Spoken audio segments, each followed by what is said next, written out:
الحمد لله رب العالمين والصلاة والسلام على سيد المرسلين اما بعد فاعوذ بالله من الشیطان الرجیم بسم اللہ الرحمن الرحیم۔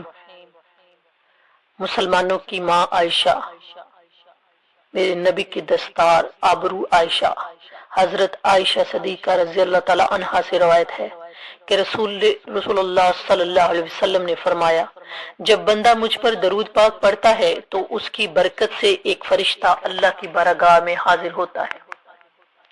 اس فرشتے کے لیے حکم ہوتا ہے کہ اسے میرے بندے کی قبر کے پاس لے جاؤ تاکہ یہ میرے بندے کے لیے مغفرت کی دعا کرتا رہے اور میرے بندے کی آنکھیں ٹھنڈی ہوتی رہے۔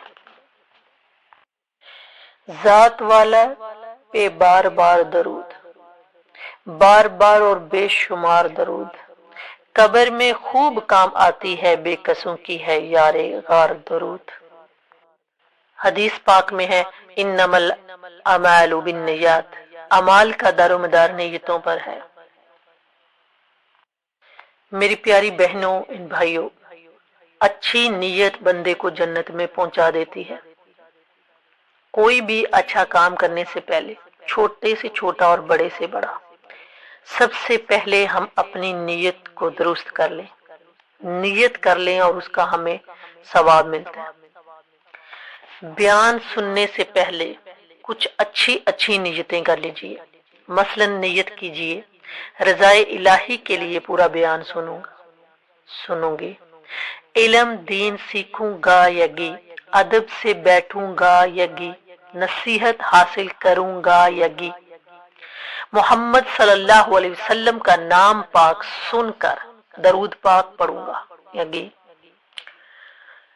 اس طرح ہر نیک کام کے لیے آپ اپنی نیت کو درست کر لیں، اپنی نیت میں اللہ کی رضا ڈال لیں تو آپ کو اس کا ثواب آٹومیٹکلی ملے گا۔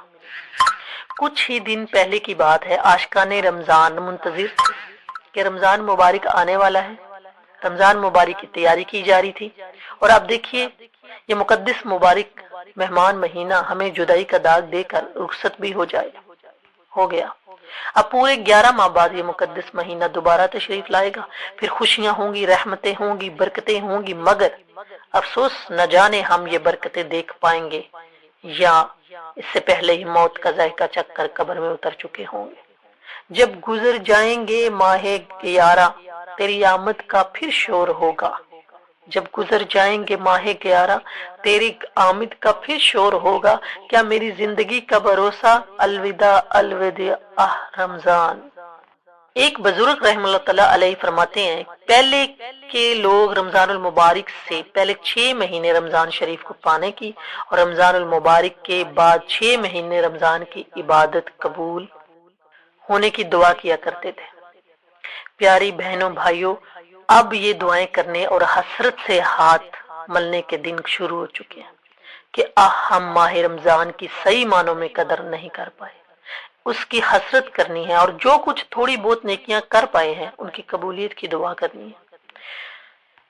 شاعر نے کیا خوب کہا، کچھ نہ حسن عمل کر سکا ہوں، نظر چند اشک میں کر رہا ہوں، بس یہی ہے میرا کل اثاثہ، الوداع الوداع رمضان۔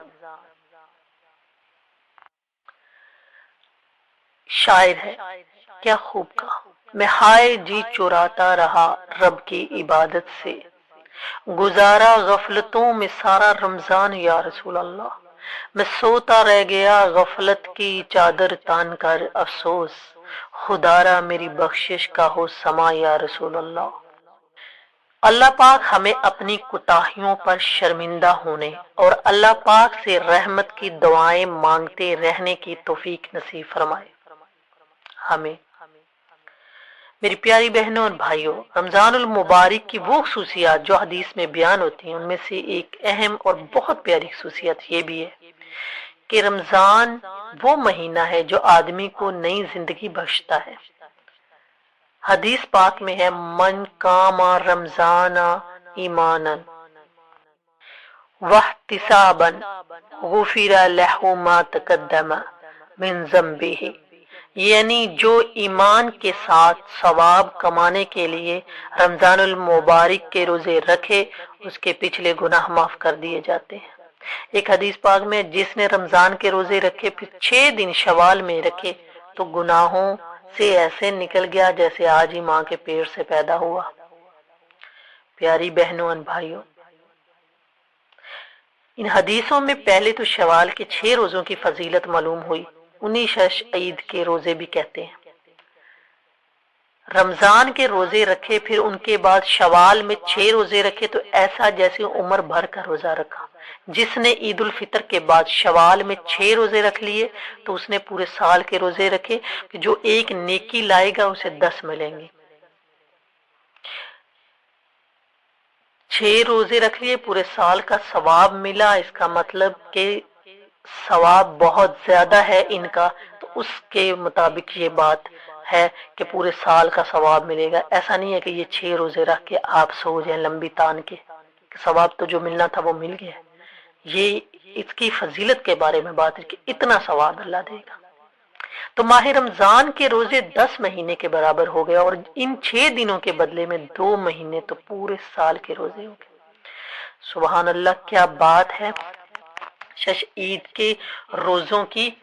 الحمدللہ ماہ رمضان کے روزے رکھنے کی سعادت نصیب ہوئی۔ اب روزے رکھنے کی ایک روٹین تو بنی ہوئی ہے، ہمیں چاہیے کہ شش عید کے روزے بھی رکھ لیں۔ انشاءاللہ الکریم سال بھر کے روزے رکھنے کا ثواب نصیب ہو جائے گا۔ گناہوں کی معافی مانگنے کی عادت بنا لیجیے۔ ہوا کہ جب بندہ اللہ پاک سے اپنے گناہوں کی معافی مانگتا ہے تو ایسے بندے سے اللہ پاک بہت خوش ہوتا ہے۔ وہ اپنی شان کے مطابق مسکراتا ہے کہ دیکھو میرا بندہ جانتا ہے اس سے گناہ ہوا ہے اور یہ بھی جانتا ہے کہ میرا مالک گناہ بخشنے والا ہے۔ سبحان اللہ، ہمیں بھی گناہوں کی معافی مانگنے کی عادت بنا لینی چاہیے۔ اللہم اغفر لی، اللہم اغفر لی پڑھنے کا معمول بنا لیجئے۔ زیادہ نہیں تو روزانہ کم از کم ایک تسبیح یعنی 100 مرتبہ پڑھ لیا جائے۔ استغفار کے اور بھی الفاظ، استغفر اللہ پڑھتے رہیے، اس کو اپنا معمول بنا لیجئے۔ غرض کہ اللہ پاک سے اپنے گناہوں کی معافی مانگنے کی عادت بنائیے، انشاءاللہ اللہ کریم اللہ پاک کی رضا پانے اور روز قیامت بلا حساب جنت میں جانا نصیب ہوگا۔ استغفار کے فضائل کیا ہے؟ الحمدللہ اللہ پاک نے استغفار میں بڑی طاقت رکھی ہے۔ ایک مرتبہ امام حسن بصری رحمہ اللہ تعالی علیہ کے پاس ایک شخص آیا اور بارش نہ ہونے کی شکایت کی۔ آپ نے فرمایا استغفار کرو، اور دوسرا شخص آیا اس نے تنگ دستی کی شکایت کی، آپ نے اسے بھی فرمایا استغفار کرو۔ تھوڑی دیر کے بعد تیسرا شخص آیا، اس نے حصول اولاد کے لیے عرض کیا، اسے بھی فرمایا استغفار کرو۔ کچھ ہی دیر گزری تھی کہ چوتھا شخص آیا، اس نے پیداوار کی کمی کی شکایت کی، آپ نے اسے بھی استغفار کا حکم دیا۔ حضرت ربی بن سبی رحمہ اللہ تعالی علیہ وہی حاضر تھے، انہوں نے عرض کیا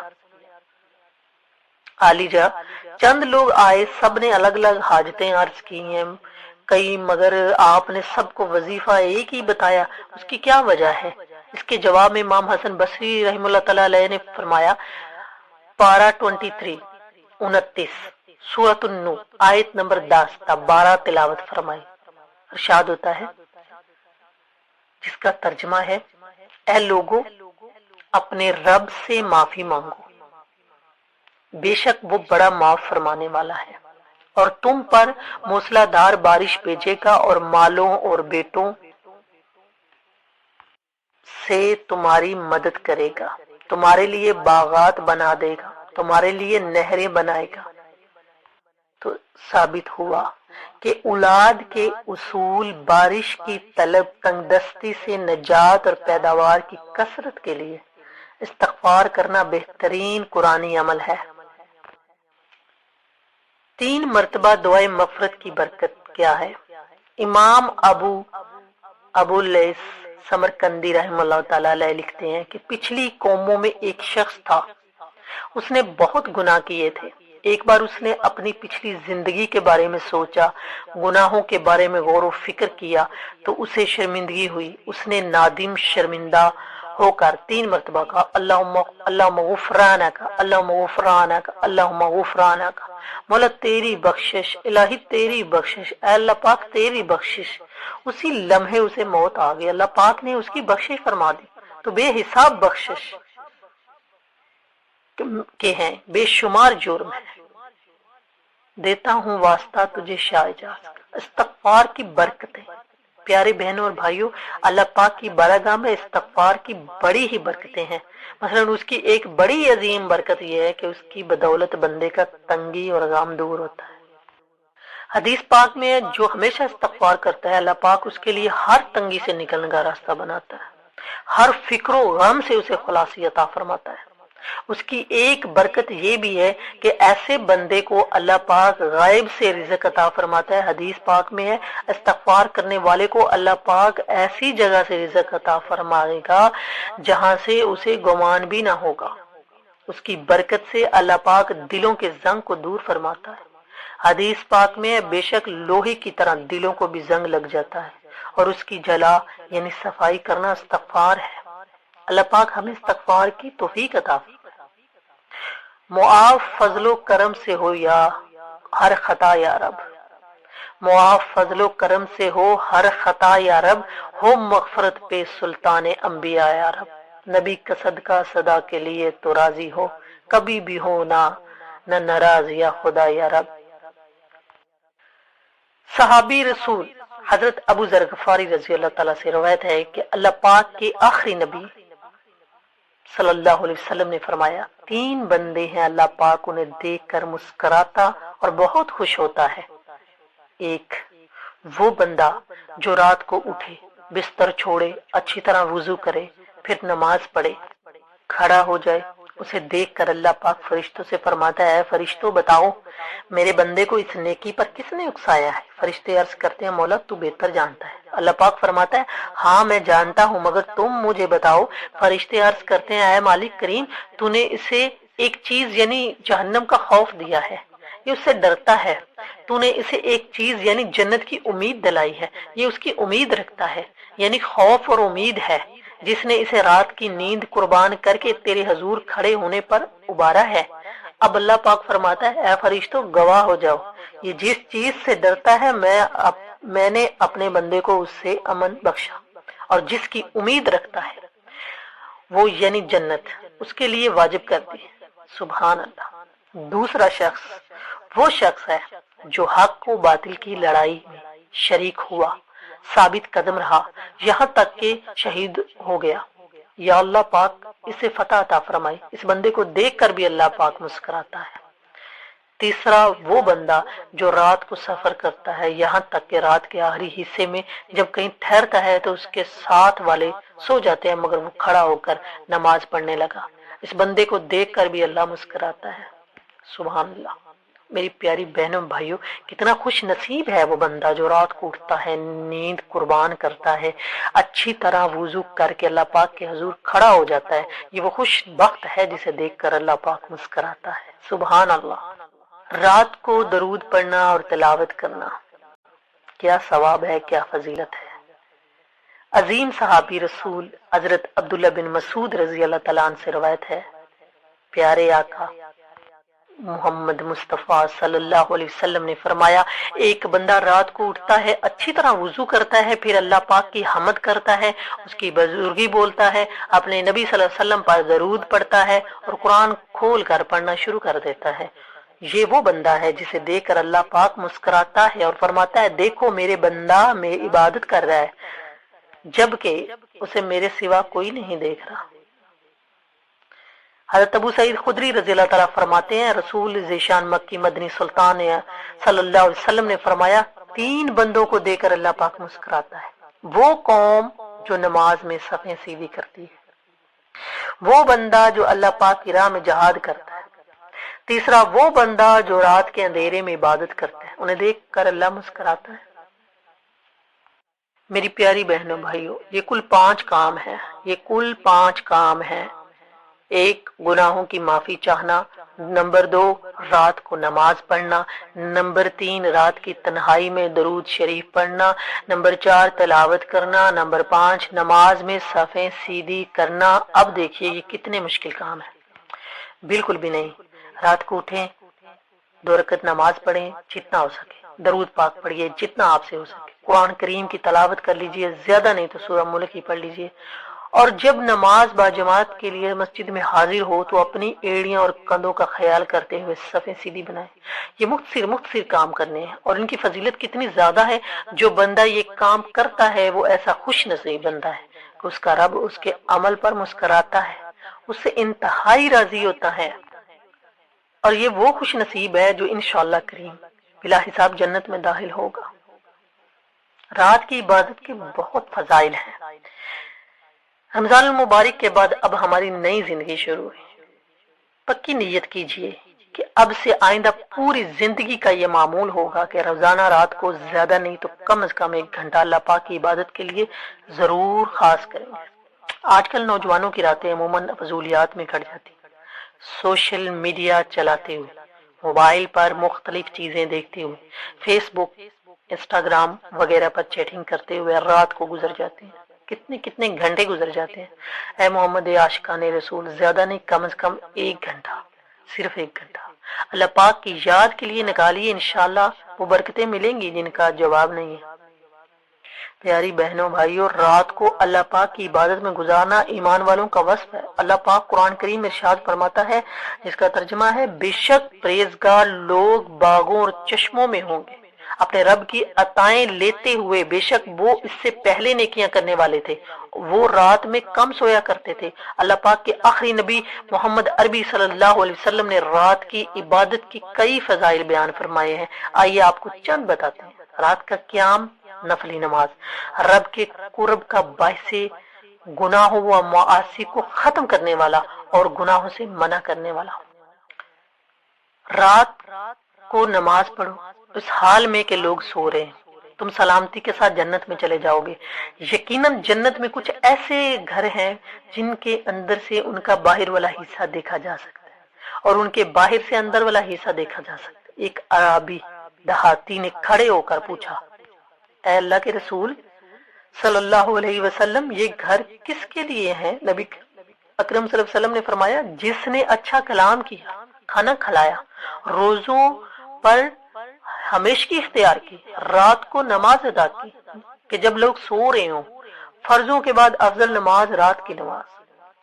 اس قدر عظیم و اجر و ثواب حاصل کرنے کے لیے رات کے وقت کچھ نہ کچھ نفلی عبادت کی عادت ضرور بنانی چاہیے۔ ویسے بھی رات کی نفلی عبادت دن کی نفلی عبادت کے افضل و اعلیٰ ہے۔ علماء کرام فرماتے ہیں، رات کی نفلی نماز و عبادت دنیا کی نفلی نماز و عبادت سے بہتر ہے۔ اس کی مختلف وجہیں ہیں۔ رات کی نمازوں میں مشقت ہے، نیند سے بیداری ہے۔ رات کی نماز و عبادت میں ریاکاری اور دکھلاوے کا اندیشہ نہیں ہوتا، اس لیے جب سارا عالم سوتا ہے وہ رات کو جاگا کرتے ہیں۔ رات کی تنہائی والی عبادت میں خشوع خضوع، دل جمی اور سکون قلبی کی لذت ہوتی ہے، اس لیے اس کا ثواب بھی زیادہ ہے۔ رات میں کچھ دیر سونے کے بعد اٹھ کر نماز پڑھنا دن کی نماز کے مقابلے میں زبان اور دل کے درمیان زیادہ موافقت کا سبب ہے۔ اس وقت قرآن پاک کی تلاوت کرنے اور سمجھنے میں زیادہ دل جمی حاصل ہوتی ہے، کیونکہ اس وقت شور و غل نہیں ہوتا بلکہ سکون اور اطمینان ہوتا ہے، جو کہ دل جمی حاصل ہونے کا بہت بڑا ذریعہ ہے۔ حضرت قبیصہ بن عقبہ رحمہ اللہ تعالیٰ علیہ فرماتے ہیں کہ میں نے حضرت سفیان ثوری رضی اللہ رحمہ اللہ تعالیٰ علیہ پکوان کے انتقال کے بعد خواب میں دیکھا کہ پوچھا، ما فعل اللہ بکا، یعنی اللہ پاک نے آپ کے ساتھ کیا معاملہ فرمایا؟ تو انہوں نے جواب دیا، میں نے اپنے رب کریم کا دیدار کیا تو اللہ پاک نے مجھ سے فرمایا، ہے ابن سعید تجھے مبارک ہو، میں تجھ سے راضی ہوں، کیونکہ جب رات ہو جاتی تھی تو تم آنسو اور رقت قلبی کے ساتھ میری عبادت کرتے تھے۔ جنت تمہارے سامنے ہے، جو محل لینا چاہو لے لو، اور تم میری زیارت کرتے رہو، کیونکہ میں تم سے دور نہیں ہوں۔ عبادت میں گزرے میری زندگانی، کرم ہو کرم یا خدایا یا الہی۔ پیاری بہنوں بھائیوں، وہ لوگ جو نماز میں صفیں سیدھی کرتے ہیں، ان کے بارے میں بھی ارشاد ہوا کہ اللہ پاک انہیں دیکھ کر مسکراتا ہے۔ افسوس کی بات ہے کہ آج کل اس معاملے میں بھی بہت سستی پائی جا رہی ہے۔ عموماً امام صاحب جب جماعت کھڑی کرنے سے پہلے اعلان کرتے ہیں کہ اپنی ایڑیاں، گردنیں، کندھے ایک سیدھے میں کر کے صفیں سیدھی کر لیجئے، اس کے باوجود بہت سارے لوگ امام صاحب کے اعلان پر کان نہیں دھرتے، صفیں سیدھی نہیں کرتے۔ پیاری بہنوں بھائیوں، یاد رکھیے نماز میں صفیں سیدھی نہ کرنا کوئی عام معاملہ نہیں ہے۔ اس کے جو نقصانات حدیثوں میں بیان ہوئی ہیں بہت سخت ہیں۔ صفیں درست نہ کرنا ترک واجب، ناجائز اور گناہ ہے۔ صفیں درست نہ کرنے سے نماز، کیونکہ شیطان تمہارے درمیان میں بھیڑ کے بچے کی طرح گھس جاتا ہے۔ صف سیدھی نہ کرنے میں چہرہ بگڑنے کا اندیشہ ہے۔ حضرت ابو امامہ رضی اللہ تعالیٰ عنہ سے روایت ہے کہ رسول کریم صلی اللہ علیہ وسلم نے فرمایا، ضرور تم صفیں سیدھی کرو گے یا تمہاری شکلیں بگاڑ دی جائیں گی یا آنکھیں اچک جائیں گی۔ صفیں درست نہ کرنا زحمت ہے سے دوری کا سبب ہے۔ حدیث پاک، جو صف توڑے اللہ پاک اسے توڑے، اس کی تہ فیض القدیر، اللہ پاک اسے ثواب اور رحمت سے دور کر دیتا ہے، اسے مزید نیکی کی توفیق نہیں ملتی۔ صف ٹیڑھی ہونے سے دل ٹیڑھے ہوتے ہیں، اختلاف بڑھتا ہے، لڑائی جھگڑے پیدا ہوتے ہیں۔ مصطفیٰ صلی اللہ علیہ وسلم فرمان ہے صلی اللہ علیہ وسلم کا، سیدھے رہو، الگ الگ نہ رہو، ورنہ تمہارے دل الگ ہو جائیں گے۔ اللہ کے بندو، اپنی صفیں سیدھی کرو، ورنہ اللہ پاک تمہارے درمیان اختلاف ڈال دے گا۔ اللہ اکبر۔ پیارے بھائیوں، غور فرمائیے کتنا اہم معاملہ ہے۔ صفیں سیدھی نہ کرنا صرف ایک نماز کا مسئلہ نہیں ہے، اس کا اثر ہمارے رویوں پر بلکہ پورے معاشرے پر پڑتا ہے۔ اس لیے ہمیں چاہیے نماز میں صفیں سیدھی رکھا کریں، فرشتوں جیسی صفیں بناؤ۔ قرآن کریم کی ایک سورت ہے سورہ صافات، اس مبارک سورت کی پہلی آیت میں اللہ پاک فرماتے ہیں وَالصَّافَّاتِ صَفًّا، جس کا ترجمہ ان کی قسم جو باقاعدہ صفیں باندھے ہوئے ہیں۔ حضرت عبداللہ بن مسعود نے فرماتے ہیں یا صفیں باندھنے والوں سے مراد فرشتے ہیں۔ حضرت جابر بن سمرہ رضی اللہ عنہ فرماتے ہیں، ایک دن پیارے آقا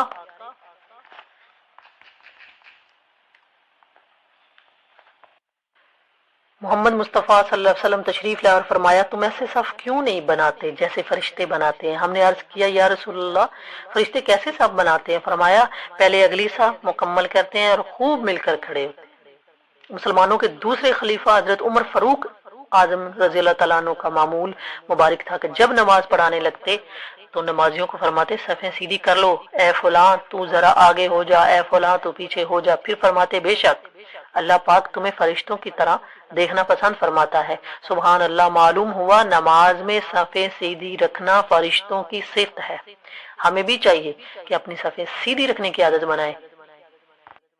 بہت ساری روایات میں صف سیدھی رکھنا نماز کا حسن ہے۔ اگلی صفوں سے ملنے والوں پر اللہ پاک اور فرشتے درود بھیجتے ہیں۔